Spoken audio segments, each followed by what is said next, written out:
We are entertainers. We need to entertain you with everything. Are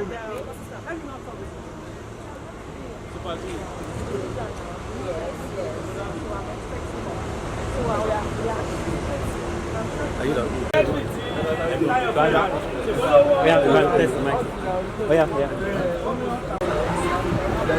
Bókí gbogbo ará ilé orúkọ mi ò yí padà Ọlátayọ̀ Amọ̀kadé aka Ìjẹ̀bú ọmọ wọn ní ìlú Ìlẹ̀ṣàn ọmọ Olúkòṣà àti ọmọ Olúṣọlá ọmọ nígbó mádèmádè ọmọ nígbó máwọ̀.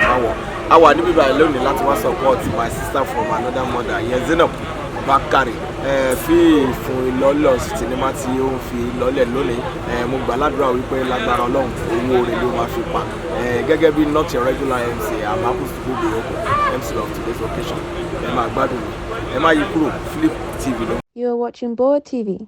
Kindly subscribe to our YouTube channel for more videos. Click on the subscribe button down below and the bell beside it. This will notify you once we drop a new video. Thank you. My sister. I love you. I love you.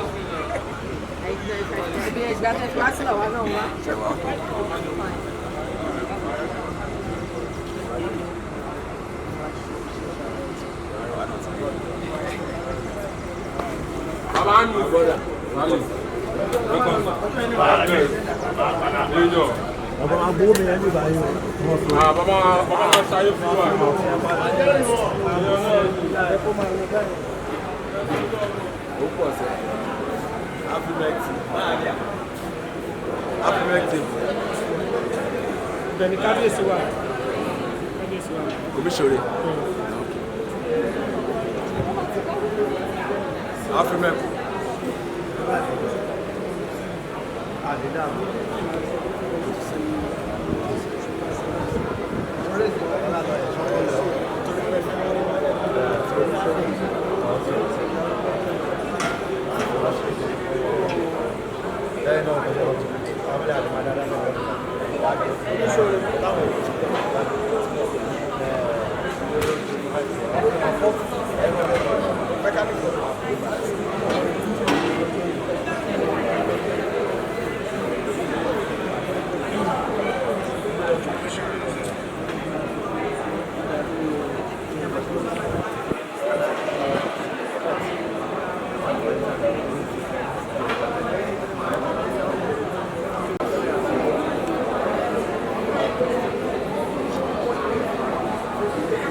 My name is Abdul Khadija Omoteniola Arike, popularly known as Miss Teacher Fulani Akewe.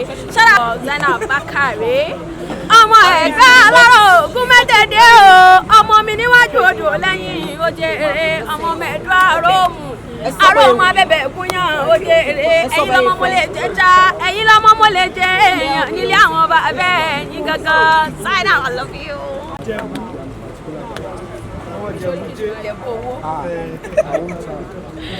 Ìjẹ̀bú tó máa price budget wa.